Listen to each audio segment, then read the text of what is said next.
Om Swastiastu. Perkenalkan, nama saya Lohade Risma Dila Ferdinda dengan NIM P07124121007.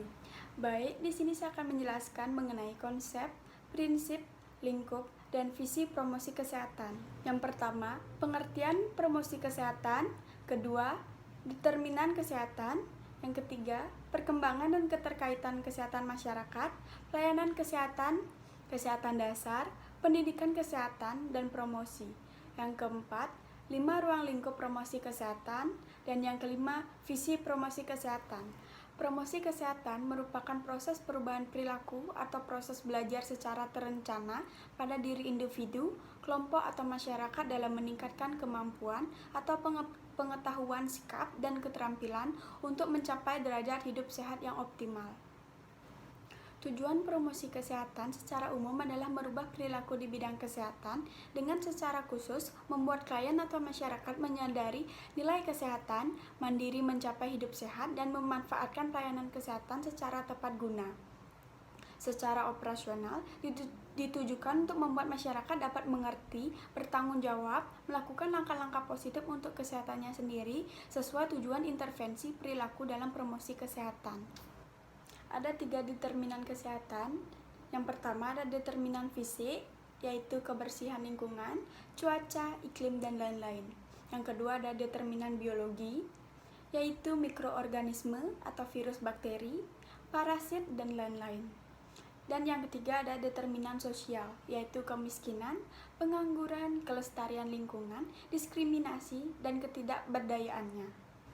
Ilmu kesehatan masyarakat merupakan ilmu dan seni untuk mencegah penyakit, memperpanjang usia hidup, dan meningkatkan kesehatan fisik melalui upaya-upaya masyarakat yang meliputi upaya kesehatan lingkungan, penanggulangan penyakit menular, pendidikan kesehatan individu, pengorganisasian pelayanan kedokteran dan keperawatan untuk diagnosis dan pengobatan dini, menggerakkan masyarakat agar setiap individu terjamin standar kesehatan yang layak dalam memelihara kesehatannya. Pergeseran ilmu kesehatan masyarakat atau IKM.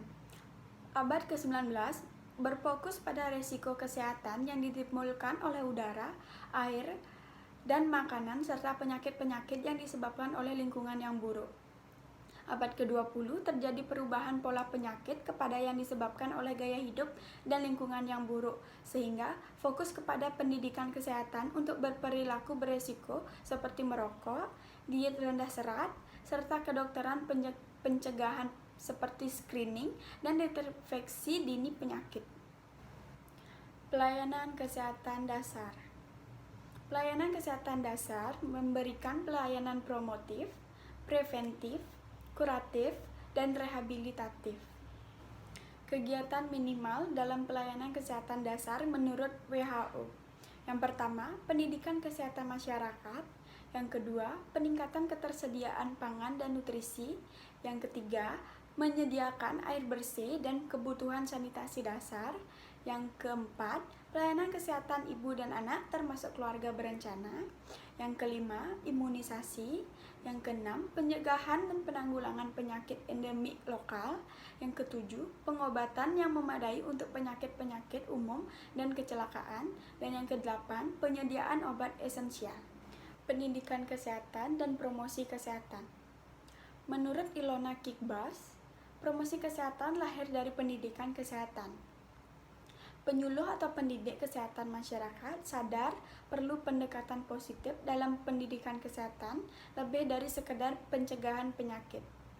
Semakin nyata bahwa pendidikan kesehatan akan lebih berdaya jika didukung oleh legal, environmental, dan regulatory. Pendidikan kesehatan itu merubah perilaku individu, kelompok, dan masyarakat. Tidak cukup untuk meningkatkan derajat kesehatan masyarakat.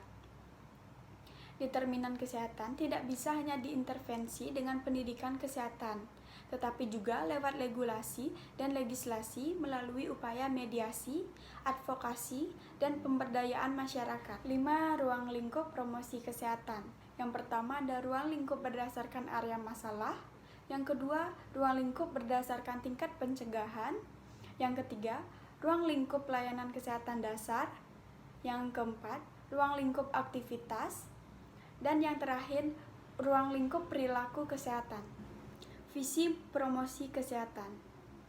Tujuan dari penerapan promosi kesehatan pada dasarnya merupakan visi promosi kesehatan itu sendiri, yaitu menciptakan atau membuat masyarakat yang mau memelihara dan meningkatkan kesehatannya, mampu memelihara dan meningkatkan kesehatannya.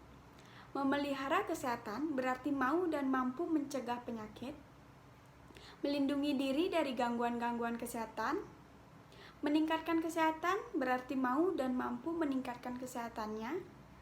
Kesehatan perlu ditingkatkan karena derajat kesehatan baik individu, kelompok, atau masyarakat itu bersifat dinamis, tidak statis. Demikian penyampaian materi dari saya. Bila ada kesalahan kata, saya mohon maaf. Om Santi Santi Santi Om.